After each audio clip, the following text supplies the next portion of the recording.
Good evening, Bahamas. Coming up tonight on our news. Prime Minister Perry Christie gives a detailed account of value-added tax. That story straight ahead. It may be late, but the Prime Minister gives the mid-year budget communication. The story coming up. A male was brought before the magistrate's court today to answer to those charges of voter registration fraud. That story is coming up tonight, straight ahead.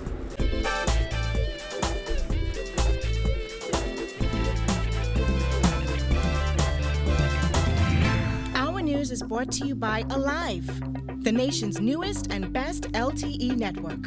Good to be alive. Welcome to our news and thanks for joining us. I'm Christina McNeil.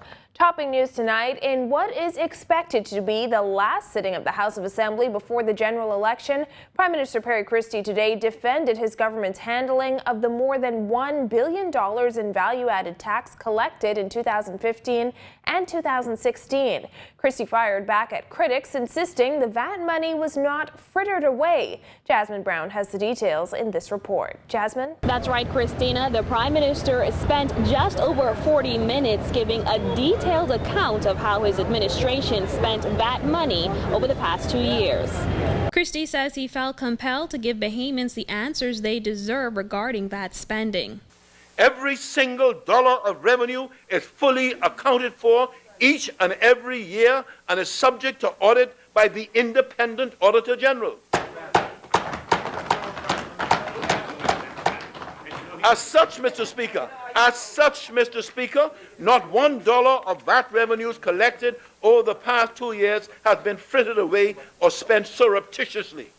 That is a grave and nonsensical misconception that once and for all must be put to rest. According to the Prime Minister, between 2015 and 2016, $1.14 billion in VAT money was collected.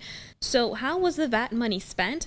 Well, according to Christie, 40% was spent on reducing the country's deficit, 30% replaced revenue foregone from tax reductions, and the remaining 30% went towards general expenditure.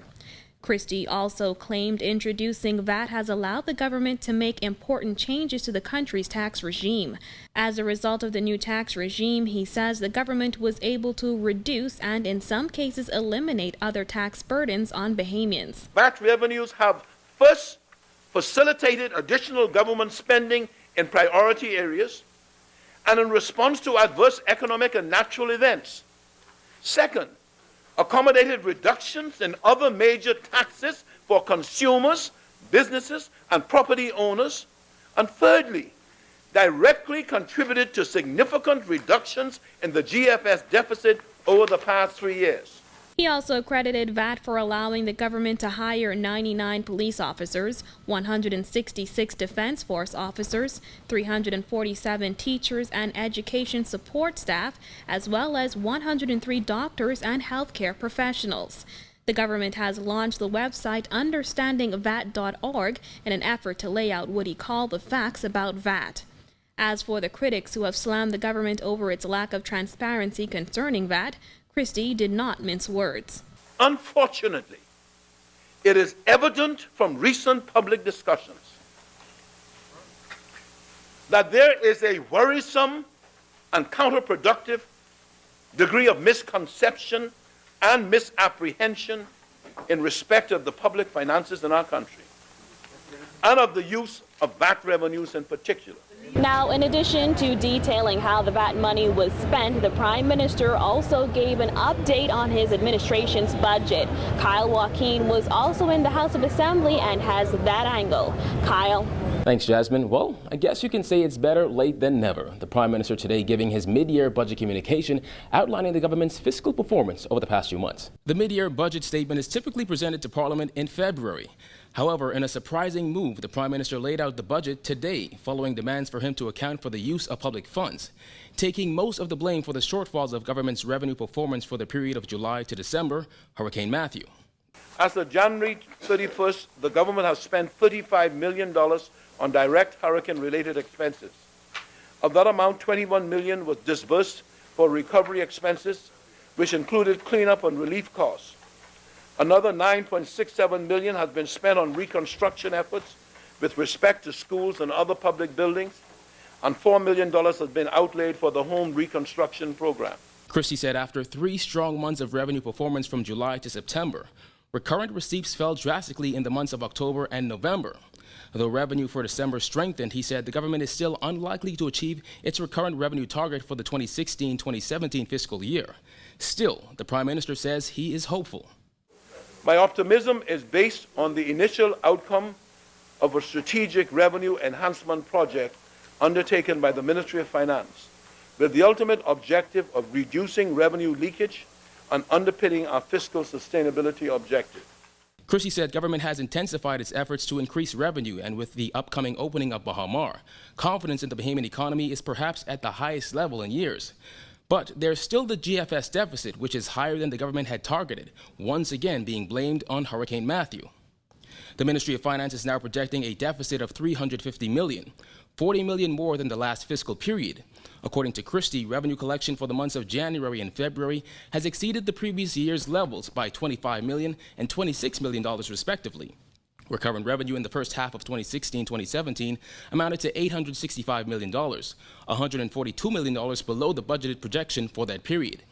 VAT and other taxes made up 35% of recurrent revenue. Import and export duties 16.6%, and excise tax made up 13.6%.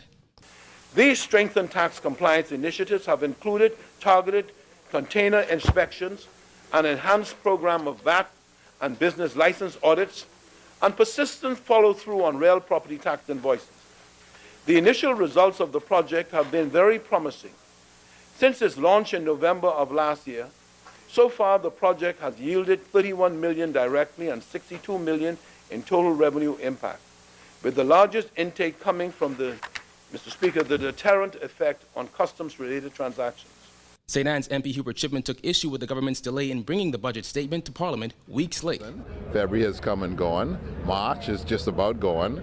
I think what the Prime Minister did this morning was more of a formality than anything else. I don't see it as being debated.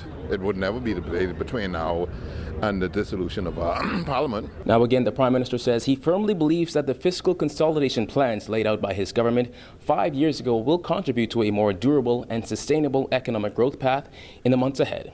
Reporting from the House of Assembly for our news, I'm Kyle Joaquin. Back to you, Christina. Thanks, Kyle. Well, a man police believe is connected to voter fraud on Eleuthera appeared in court today. Our Giorgio Bain was in court and has this report. A water and sewage employee from the island of Eleuthera was brought before the magistrate's court today to answer to charges of voter registration fraud. According to reports, the accused registered several persons to vote more than once. Less than 24 hours after he was flown to New Providence from Eleuthera, 57-year-old Andrew Johnson of Harbor Island was charged in the magistrate's court with 1 count of false declaration under oath.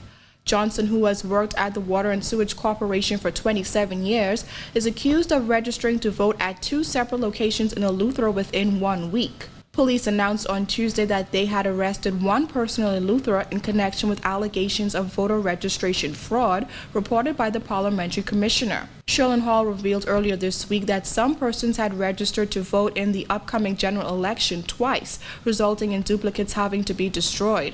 He said one matter involving a person registering twice during a 5-day period had been turned over to police. In court today, Johnson's attorney, Philip Hilton, asked for lenience on behalf of his client, arguing that he has no prior convictions and a wife and 4 children to support. Johnson entered a not guilty plea to that charge and was granted $5,000 bail with 1 surety. He returns to court on April 25th for the start of his trial. Reporting for our news, I'm Giorgio Bain. Well, after another round of consultation with labor stakeholders, amendments to the Industrial Relations Act 1970 and Employment Act 2001 were passed in the House of Assembly today. Labor and National Insurance Minister Shane Gibson says the changes include putting a time frame and specific number of 20 or more employees being made redundant. Additionally, employees in the hotel sector would not be subject to the new limits relating to redundancy payments due to the special nature of this industry. Under the changes, an employee would now be able to receive redundancy pay as well as a non-contributory pension or gratuity. Adequate consultation is also required with the minister and bargaining agent regarding layoffs. We're committed to getting it right. While some of our social partners feel that these new provisions will disadvantage them, I'm confident that in due time all stakeholders will agree that these landmark pieces of legislation are in the best interests of working Bahamians and will have a positive impact on the Bahamian economy. Gibson notes that some recommendations were not included in the amendments. He says those will be revisited at a later date after consultation with local, regional, and international partners, including the National Tripartite Council. Meanwhile, Prime Minister Perry Christie also delivering a communication on government's acquisition of majority shares of the Bahamas Telecommunications Company. In 2011, Cable and Wireless Communications bought 51% of BTC. 3 years later, CWC and the government created the BTC Foundation to rebalance BTC shareholdings, with the government holding 49%, the foundation holding 2%, and CWC 49%. Christie told parliamentarians how much the fund has accumulated over the years. In addition, the foundation has on deposit at the bank, Mr. Speaker, $1,299,724.67, which represent the initial deposit of $1 million and proceeds from dividends issued by BDC on the 9th of September 2016. Over the years, critics have questioned the validity of the foundation, insisting it has remained shrouded in secrecy. While he did not say how the foundation's money has been spent over the years, Christie has said in the past that the foundation's funds were earmarked for sport development, civic activities, and CCTV. Still to come on our news, government extends an exigency order to assist more residents impacted by Hurricane Matthew. Stay with us.